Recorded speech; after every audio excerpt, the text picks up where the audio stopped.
All right, so we're going to go over 3.5, slope of parallel and perpendicular lines. We will find the slope of lines using 2 points and identify parallel and perpendicular lines.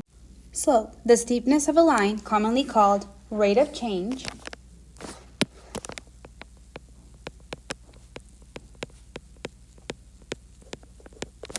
and is represented by a number in front of x of a linear equation. So just kind of looking at the different equations that get you slope here.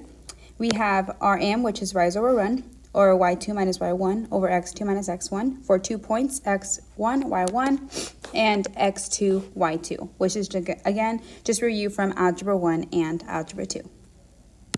Again, as a review, we have 4 different types of slope. For positive slope, such as the equation y equals positive 2x plus 1, we go at 1 for our, on the y-axis for our y-intercept, then up 2 over 1, up 2 over 1, or down to left 1, down to left 1, down to left 1.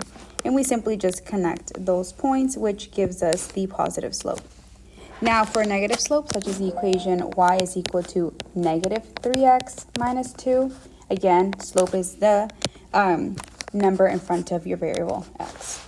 So you go to negative 2 as your first point for your y-intercept, and that's telling us to go down 3 and then over 1, or up 3 but to the left 1, up 3 to the left 1, and then just simply connect your points, giving us our negative slope. Now for zero slope, basically it's just going to be a flat line. So like if we had y is equal to 3, we're just going to go to 3 on the y, and it's a flat line. That's it. Side to side. All right, for undefined slope, you're going to have something more along the lines of x is equal to negative 1. So you're going to go to negative 1 on your y-axis and just draw a perfectly amazing horizontal line, and that's your undefined slope. Now let's quickly identify these slopes. It's going up and down. We just went over this. It's going to be undefined slope. And just to be precise, your slope is actually going to be x is equal to 3 because it does cross at 3. So moving forward, slope here, it's going to be positive because I'm headed from bottom to top. So it's going to be positive slope for sure. But now let's go ahead and find the slope. So you're going to want to start to label your points here on the left side first before you go off and to the right side. So again, you always start with x1, y1, x2, y2. Just kind of as a refresher, your slope formula is going to be y2 minus y1, x2 minus x1. Simply plug it back in. Again, always start with your skeleton. Write this down. Make sure you write those negatives in the middle. So when you go and plug in these points, you know for sure that those have to stay. And if you're putting in a negative number, they come in with their own negative sign. So for example, we have 4 for y2, negative 4 for y1. So the negative 4 is right here, but my formula itself already has that negative that it came with. So moving on to the bottom part, 3, then negative 1. So just kind of doing that on top of my head. If you can't do it, just simply plug into your calculator. Alpha y equals enter will give you the fraction. So it's going to be plus plus, that's going to be 8, plus plus, that's going to be 4. Divide that out, it gives you 2. Now for this slope, you can easily see that it's going to be a negative slope. So now let's figure out how negative is it really going to be. Again, label your points from left to right. So x1, y1, x2, y2. Just as a refresher again, your formula is y is equal to skeleton, y2 minus y1, x2 minus x1. Simply just plug in your numbers, write your skeleton first, always, always, always, okay? Make that into a habit. So you're going to have negative 2 for y2, 3 for y1, 3 for x2, and then negative 2 for x1. If I were to plug into a calculator, I can easily get the answer. Again, alpha y equals enter will give me the fraction. But that's plus and negative, so it's going to be negative 5. That's plus plus, which gives me 5, giving me my total to be negative 1. So negative slope right there. Now, this one's the exact same. It's just not going to give you 2 points on a graph. It gives you a lot of points on a table. So you're going to select 2 ordered pairs to go with. You have to use the one on the top and the one on the bottom. You can't just randomly select whatever you want to select. It has to be top and bottom. All right, so you're going to go ahead and label your points first. This is completely all your x's right here. So you're going to want to select, or whenever you label, those both on top are going to be your x's. So you're going to have your x1, x2. Down here, you're going to have your your y1 and then y2. So again, plugging into your formula, make sure to write the negatives in the middle, make it into a habit. That's called your skeleton, okay? You're going to start with y2, it's going to be -2, -2 for y1, 2, and then 1. Well, -2 plus 2, that gives me 0, and then the bottom I get 1. 0 divided by 1 is just 0, so this gives you your 0 slope. Anytime your y's are repeating like that, automatic, 0 slope. All right, this one, it gives you 2 ordered pairs. You guys should already know how to label this perfectly fine. So you're going to have your x1, y1, x2, y2. Again, using your formula, and if you forgot it, look up to get the actual formula. Otherwise, just plug in what you already know. 3, 11, -1, and then -3. All right, plus and negatives, and then the bottom is plus plus, which gives you 2. The top one should give you -8, and so that gives you -4. So this is definitely negative slope. All right, now that we are here, not that the past stuff we just went over was not important, but this is actually the important part of today. It's still review. You should have already learned this from Algebra 1 and Algebra 2, but let's go ahead and reiterate. All right, so identify perpendicular and parallel slopes. Parallel slopes, lines are parallel to each other when the slopes are the same. They have to be the exact same slope.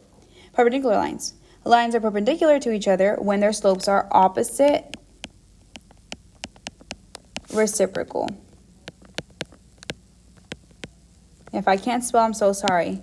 All right, which means the product of those slopes is -1. So if you multiply the reciprocal and the original slope you got, you should get -1. So you can always just check your answer. So let's go ahead and make these into opposite reciprocals just to kind of get the hang of things. So you start off with 1/2. Whenever you're doing the slope for a perpendicular slope, you're going to take that 1/2 and you're going to put the bottom to the top, which you're going to get 2. You put the top at the bottom, you can get 1. And if it used to be a positive here, your new slope is going to be a negative. So this will give you -2. See if you can get B. Pause the video and see if you can get B. All right, so for B, any number that's a whole number, you can always make it into a fraction by putting it over 1. So to get your perpendicular slope, bottom goes to the top, top goes to the bottom. It started off as a negative, so now I'm going to have a positive. So my answer is just going to be 1/4. All right, find the slope of the lines and then determine if they are parallel, perpendicular, or neither. So what you're going to do is that you're going to go in and find the slope of this line right here and this line right here. And then you're going to see if they are the same or opposite reciprocal or neither. Okay, so stop the video, find the slope, and then hit play to check your answer. All right, check your answers with my answers. Mine are the best answers out there. Just kidding. All right, so these lines, if you look at this one, you do have -1/2 and 2. So they are indeed perpendicular.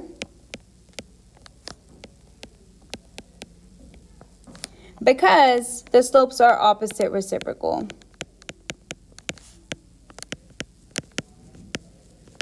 So many words to write. All right, perfect. So now moving down here, it says which lines are parallel to each other. So we're going to have to find the slope of every single line that's listed here. So let's find the slope of A.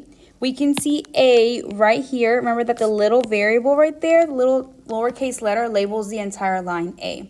So to find the slope for that one, you just find 2 beautiful points. So we have this point right here and this point right here. We rose 1 and then we ran 3. So you rose 1 and then you ran 3. So it's going to be 1/3. The slope of B is going to be this line right here, and I mean that point right there and that point right there. So again, you rose 1, but you ran 2, so it's going to be 1/2. Go ahead and find the slope of C and D on your own. Pause the video, find them, come back and check your answers. So this is what you should have gotten on those. Again, parallel lines have the exact same slope, so we're going to look for the lines that have the exact same slope, okay? So we see that MB and MC, the lines for M and C, those have the same exact slope, so we know that those lines are going to be parallel. All right, so we're going to say lines B and C are, why did I spell it like that? There we go, are parallel. That's the same for parallel. Now for opposite reciprocal perpendicular lines, we're going to look for lines that are not only flipped, but they have the other sign. So if it was positive, now it's going to be negative. Well, if we look at MB here, it's 1/2, and then MD is -2. So those are definitely perpendicular. But we can also see that MC and MD are perpendicular as well. So you have two sets right here. So lines B and D are perpendicular. That's the sign for perpendicular. And then lines C and D are perpendicular. All right, so that is all for this video. Go ahead and review anything you don't understand, ask any questions, and be ready for the activity next class.